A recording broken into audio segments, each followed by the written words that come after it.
দেখো সেটা হচ্ছে एग्जांपल 9।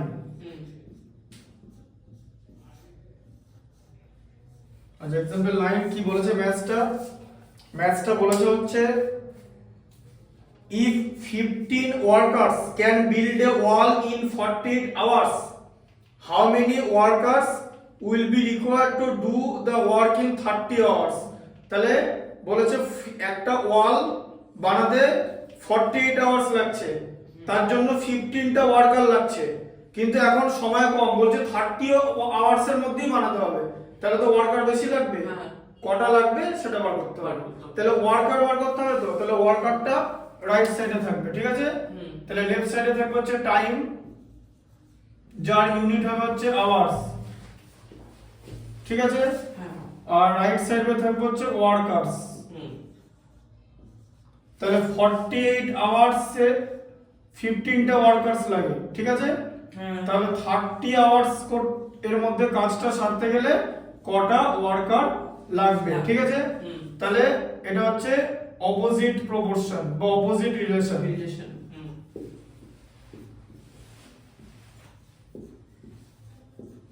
অপোজিট রিলেশন, ঠিক আছে। তাহলে আমরা দুটো প্রসেস এটা করব। প্রথমে করব হচ্ছে এবারে প্রপোর্শন প্রসেস, ঠিক আছে, প্রপোর্শন মেথড। তাহলে প্রপোর্শন মেথডে এটা করব, ঠিক আছে। আচ্ছা তাহলে প্রপোর্শন মেথডে কিভাবে করব কি শিখেছি, এটা অপোজিট, তো এটা নিচে নামবে এটা উপরে উঠবে, মনে আছে। তাহলে কত হলো 48:30, তাই তো, ইকুয়াল টু কি হবে বলো, দেখে ঠিক করে বলবে।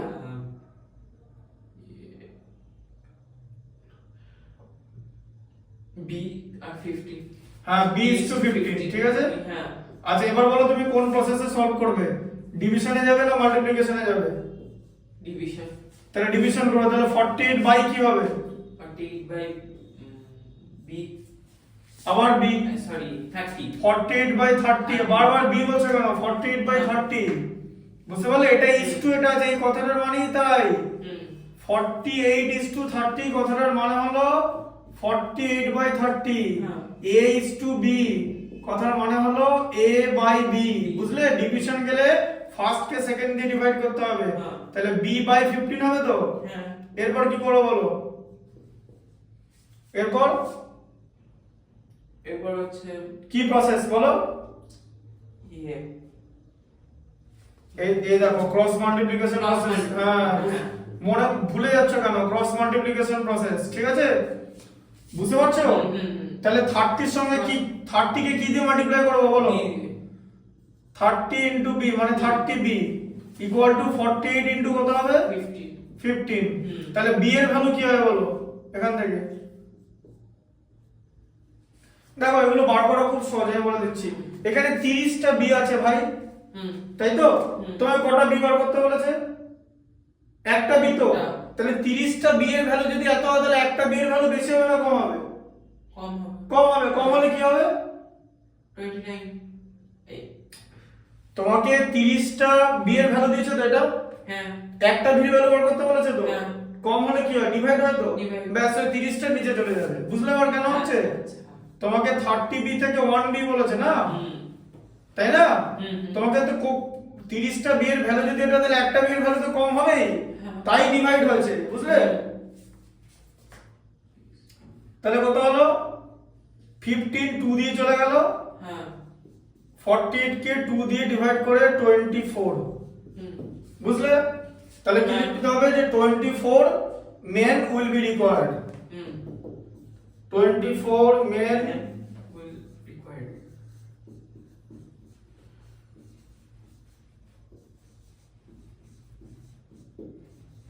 will be required, ঠিক আছে। আচ্ছা এরপর আমরা কি প্রসেসে যাব, এবারে ইউনিটারি মেথডে যাব, তাই তো। তাহলে 48 hours needed for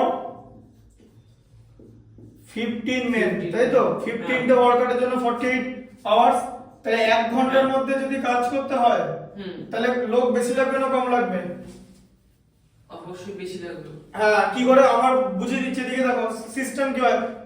unitary method, তুমি কিসের ইউনিটারি মেথড করছো? অপোজিট ভ্যারিয়েশনের তো। হ্যাঁ। তাহলে বলো এখান থেকে 48 থেকে 1 হয়ে গেল মানে কমে গেল তো। হ্যাঁ। এদিকে যদি কমে তাহলে এদিকে তো বাড়বে। হ্যাঁ। এই বাড়া মানে কি, মানে বেড়ে গেল মানে কি, মাল্টিপ্লাই তো। হুম। এই দেখো 48 ইনটু 15 হলো। হুম। এই জন্য এটাকে ইনভার্স বলে। আবার বললাম কাজটা 30 আওয়ার্সে করতে হবে। হ্যাঁ। এবার 1 থেকে তো বেড়ে 30 হয়ে গেল, হ্যাঁ। মানে এদিকে তো প্লাস হয়ে গেল। হ্যাঁ। তাহলে এদিকে কি হবে পরে?